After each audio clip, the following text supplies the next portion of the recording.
Breaking news! A new episode of Let's Be Frank starting now!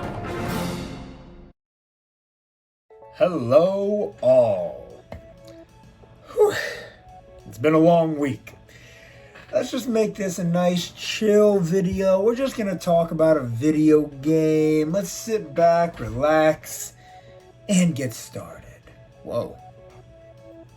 Foreshortening? Is that what foreshortening is? I don't know. Why am I doing this? So, I told you guys back during this video that when I was done playing the game, I would give you guys a full review of it.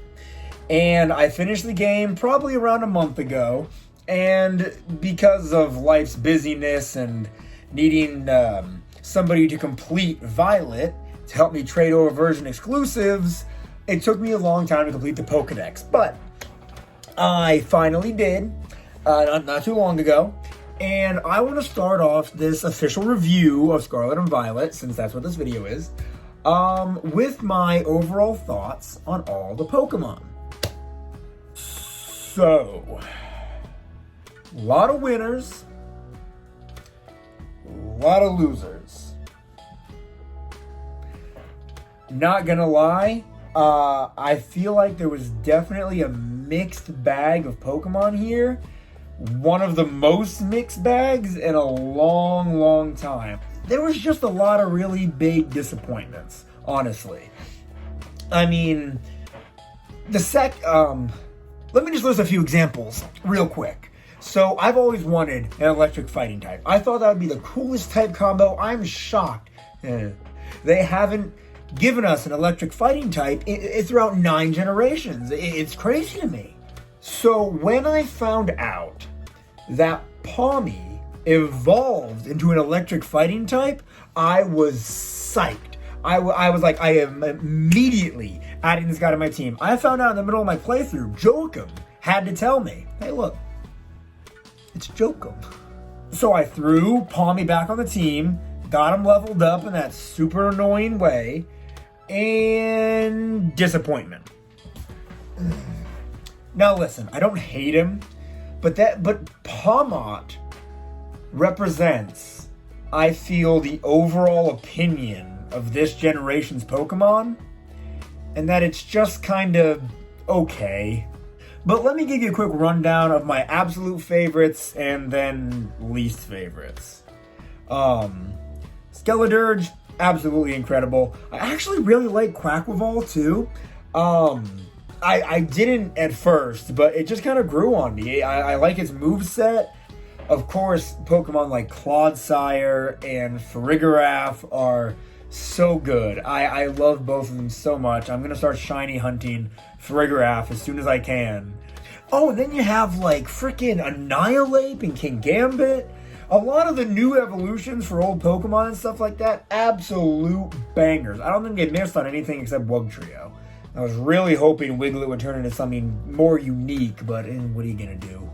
Even Pokemon like Revavroom, I really appreciate for things like ability, shiny form, moveset, stats. Even if it looks kind of dumb, it at least seems like it's going to be a good Pokemon. But then there are your losers. I can't even remember the bird, the parakeet with the stupid pompadour. I can't even remember its name. I'm just not a fan. It's ugly, it's boring. And then there's Palmo. Palmo doesn't need to exist. You could have easily gone straight from Palmy to Palmot. You did not need Palmo in the center. Absolutely pointless. I mean, probably the only reason that it's there, right, is because it would be too wild of a stat jump to go straight from Palmy to Palmot. You need Palmo in the middle to help the stats go up gradually, but I don't know. Is it really going to be that bad? I mean, I guess you evolve them early and you automatically... Alright, fine. Maybe Palmo has one small reason for existing. I still don't like it, though. Oh, everybody's been hating on Spidops. I didn't think it was that bad. Spidops is fine. Spidops is a little awkward looking, but it's not nearly as bad as people make him out to be. Well, overall, I would say maybe like 60% of the Pokemon are like good bangers, while the other 40% are anything from to straight up bad. Moving on, though, because I don't only want to talk about Pokemon. Moving on, I wanted to mention the world. And this one's probably my hottest take. The world feels really empty. And that's counter to what everybody else is saying. Because they're all like, oh, the world is so alive. It's so full of Pokemon. And I guess, there's Pokemon all over the place. Don't get me wrong. But when I'm running through a grassy area on Koraidon, and just out of nowhere, a pile of 6 Pokemon pop up to my left, and another to my right, and there's one popping up right in front of me. That's just... And that just might be problems with how the game was made. And I'm not here to complain about glitches or anything, because I barely experienced them, personally. But that just takes away from the immersion. Sword and Shield did a fine job at having overworld Pokemon.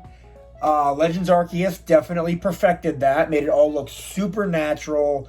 Even the hordes, even they looked sort of, like they belonged. But now we'll just be running, and all of a sudden, pop, like 5 Tauros in a row, standing in this big huddle, or some Hoppip and a Skiploom all together. And it's like, I don't know, that just does not do it for me. I just can't get behind that. But I wanted to say that first, mainly because I don't really hear people talking about that. At least from what I've seen. And maybe there's some people that are, but the world itself, Paldea as a region, I like it well enough. I think it's pretty nice.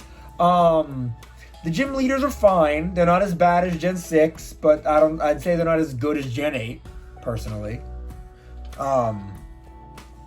Champion Gita is terrible, though. Everybody's been saying that. I legitimately thought she was going to battle you with a weaker team, and she'd be like, so you are truly worthy. I had to test you. Okay, now I'll bring up my real team. And no, she really does have a Go-Goat on her team. But I want to put this into perspective. I don't dislike the games. They're great games. Don't get me wrong. While I was playing through them, absolutely fantastic. Coming back off of them and looking back on them for a little bit, I feel like I'd rather play Legends Arceus, honestly. But they're good games. They are good games. I feel like Pokemon is going in a good direction. I wish the gyms level scaled so you really could battle them in any order. I battled the Bug-type gym leader second to last.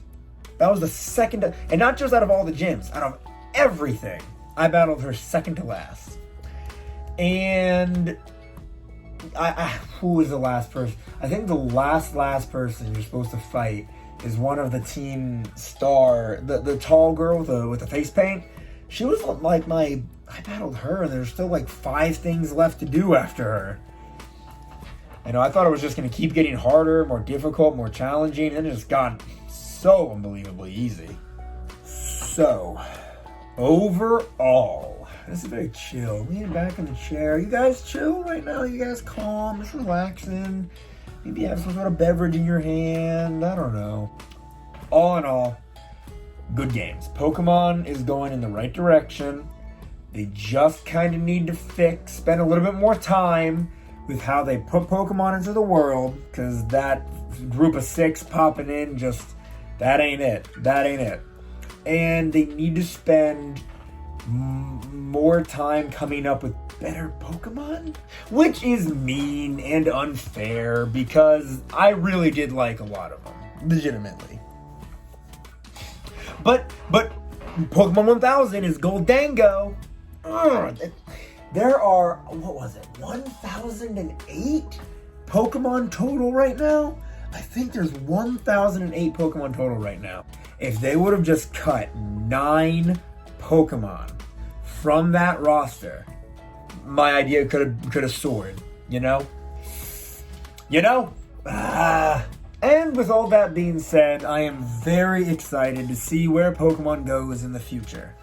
I just love the franchise, and this game still leaves me excited for the future, even with my doubts, with my opinions on its shortcomings. I feel like it's going in the right direction, and I'm looking forward to seeing more. If you agree with me, let me know down in the comments below. Subscribe. We've been gaining some good amount of subscribers lately, y'all. We're getting close to that 415 mark. Let's do it, baby. Let's really push past our boundaries. We could hit 500 this year. I say we do it. It's still January. You got plenty of time. Let's hit 500 this year. So subscribe if you have not already. Follow my Instagram and Facebook at Let's Be Frank 2020. And follow my TikTok at Let's Be Frank TikTok. All that being said, once again, thank you so very much for watching. And until next time.